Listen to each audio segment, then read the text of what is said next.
What are the symptoms of a concussion and how do I treat it?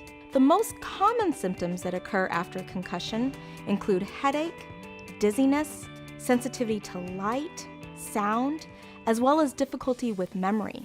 Sometimes even some vision disturbance, getting fatigued, some sleep disturbance, being more emotional. All of those things are going to be very common and expected, especially those first few days following an injury. Sometimes we forget to talk to patients and athletes and their parents about the emotional symptoms that can occur after a concussion.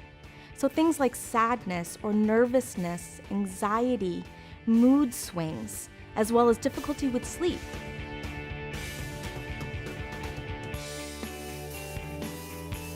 So the diagnosis of concussion is still challenging, which is why one really needs to see someone who's been trained in evaluating concussion.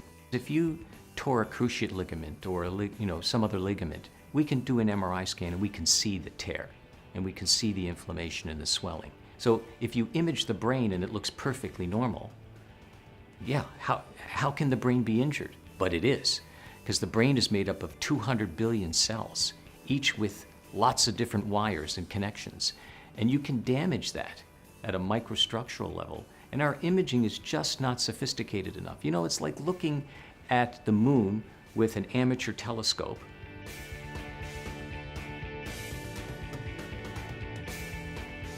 We used to say rest is the best medicine. Unfortunately, some folks translated that into having folks almost sit in a dark room for weeks at a time, and that's not good either. That's a sure recipe for depression, if nothing else. Those individuals actually take longer to recover. What we know now is that athletes need to be active. We want the child to get back to their typical activities as well as they can endure them. So that may be getting them back to school within a few days after an injury, or getting them back to their typical activities, not involving any sort of contact. Typically, we need to modify school. Maybe a shortened school day, a reduction in some of the assignments, or maybe some accommodations in school that gradually get weaned off as they recover. If they're having a lot of symptoms, the last thing they need is the stress placed upon them, because that amplifies their symptoms. So flexibility in sleep schedules, social schedules, chore schedules, school schedules.